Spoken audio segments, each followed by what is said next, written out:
Welcome back, ladies and gentlemen. Exactly 30 days after the tragic Air India crash that claimed the lives of 260 innocent people, the AAIB, or the Aircraft Accident Investigation Bureau, has released its preliminary report regarding the cause of the disaster. This 15-page report focuses on a critical aspect. The fuel supply to the engines was cut off immediately after takeoff. According to the report, the pilots attempted to restart the engines. One engine partially recovered, while the other failed to respond before impact. But what's interesting is that the conversation recorded between the pilots soon after taking off and realizing about the malfunction. As per the AAIB report, the pilot asked his co-pilot why he pressed the fuel cut-off switches. In fact, it's not clear which of the pilots actually spoke, whether it was a pilot asking the co-pilot or the reverse, the co-pilot asking the pilot, but it was denied by both of them, at least in terms of what's recorded in the CVR or the cockpit voice recorder. What happened in the time gap of just a few seconds? The report mentions the other pilot responded saying that he didn't, and it also further indicates that moments later, one engine's core deceleration stopped and began to recover. However, the other engine could not stop decelerating despite repeated attempts to reintroduce fuel in order to increase core speed and facilitate recovery. Amita.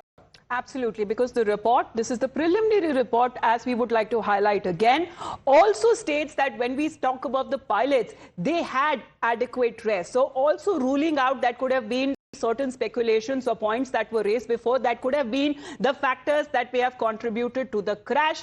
Before operating the flight, and the crew underwent the pre-flight breath analyzer. So all due protocols and processes that were followed, which was found them fit for duty. But exactly when we speak of the aircraft itself, did they find it airworthy? That has been the point there. Because Arunil is with us, our experts, our panelists are also with us.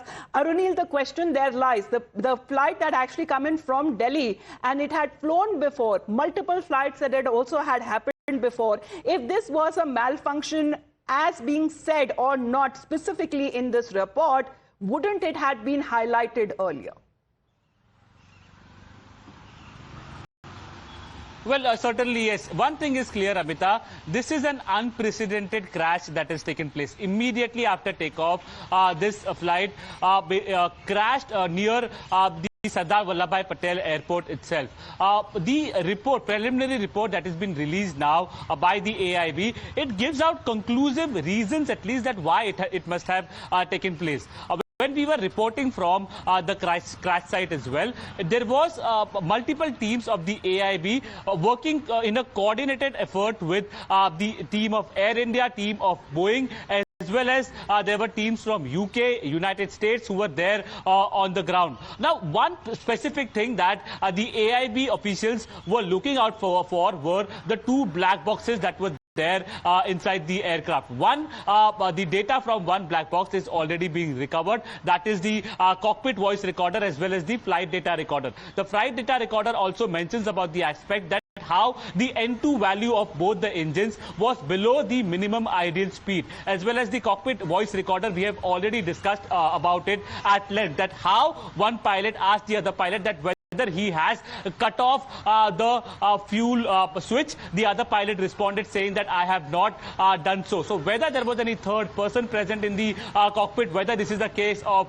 any foul play, and if at all it was a case of foul play, why there is no system wherein the fuel can be revived, the engine can be revived with the fuel supply being again provided to both the engines. All these baffling questions clearly come to the fore, because we have seen how the family of these passengers who were on board, or those students who were studying in that medical college as well, they were extremely it was heart-wrenching to see them, that these were the people who were traveling to the United Kingdom. Basically, they were traveling to Gatwick for a better future, but unfortunately immediately after takeoff that their flight had crashed. One more incriminating detail that is still awaited, Amita, is that the black box that was recovered from the rear end, basically it is an engine data recorder.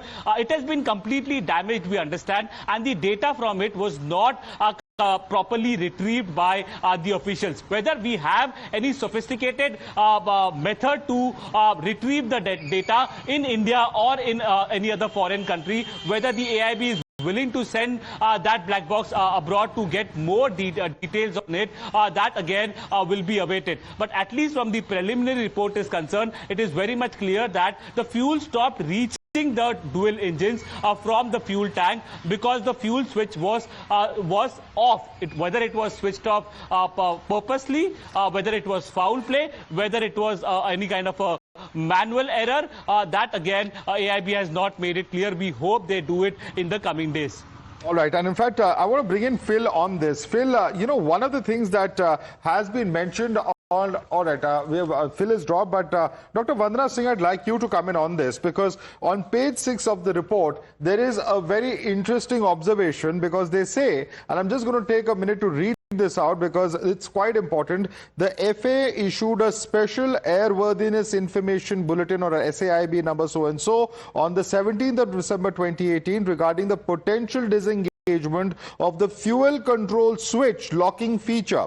This SAIB was issued based on reports from operators of model 737 airplanes that the fuel control switches were installed with the locking feature disengaged.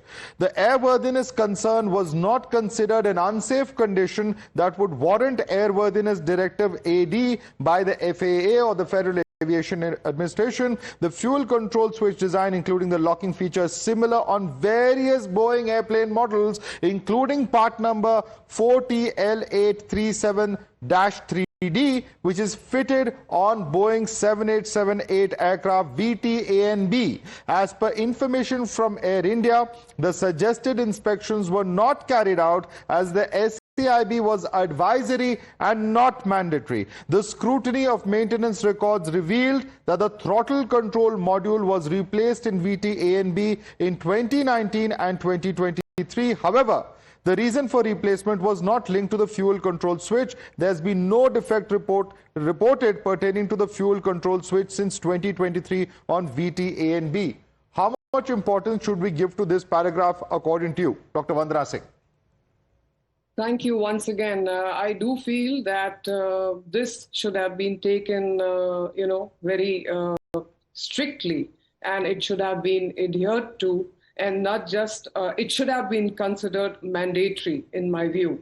I do feel that each and every little point that is pointed and given has to be looked into in a very, very deep way. And if this was not done, then investigation needs to be done from A to Z as to why this was not followed. You cannot overlook anything over here, because at the end, it's safety and security of the human being. It's a human life at stake.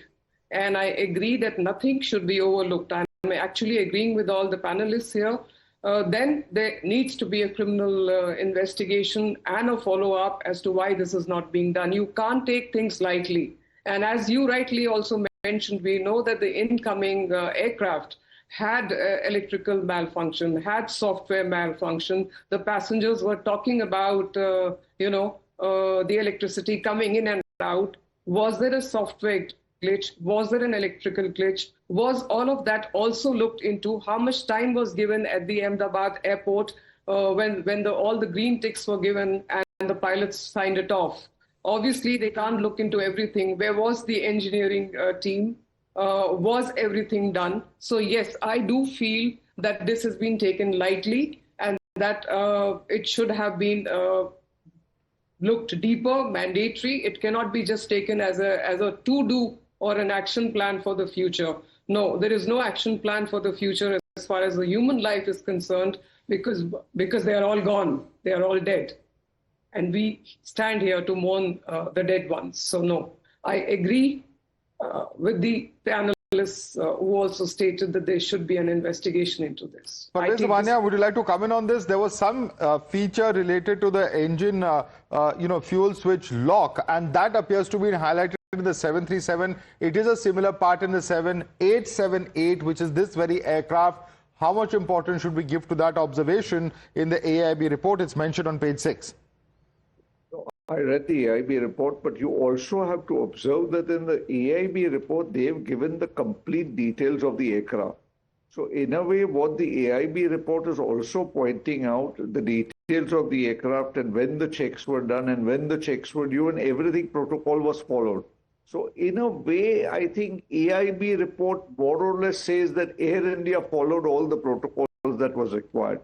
So I would say it sort of, in a way, almost clears Air India that everything was done. The plane was well maintained, the checks were done, the engines were in order. So I think now, end of the day, it has just come to, the story has just come, and the pilot's protocol was followed, the crew protocol was followed. So now I think end of the story, it has just come to a very, very rare mechanical failure, rare failure in the aircraft, or mistake by the pilot. I think more or less Boeing, Air India, the maintenance system of the Air India, everything is more or less cleared according to this, the initial report. It doesn't point out any drastic maintenance issues by Air India or failure to do the pilot checks, to do the crew checks. So this is a very important point, but like Shivaraman sir said, Dr. Vandana Singh said, really, will people be taken into account? Will people be criminally charged? I have very, very serious doubts. I think it's a matter of time. Everything will be covered up.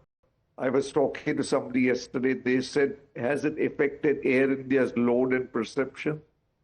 Maybe a little for a short time, but now again, flights are full. Everybody's flying.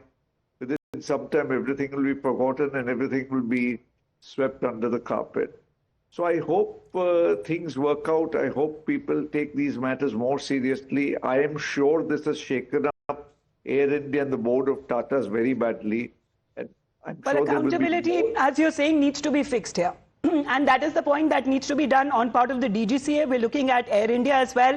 And Boeing as well, that have released their respective statements. They say that they stand in solidarity with the families that have been grieving and have been mourning the loss of lives there, but however not ready to comment immediately as they believe that the investigation is still underway. Requesting our guests to continue to be with us. Just be heading into a very short break. There are more analysis that needs to be done exactly when it comes to the factors that may have contributed to this catastrophic crash. Back after a short break.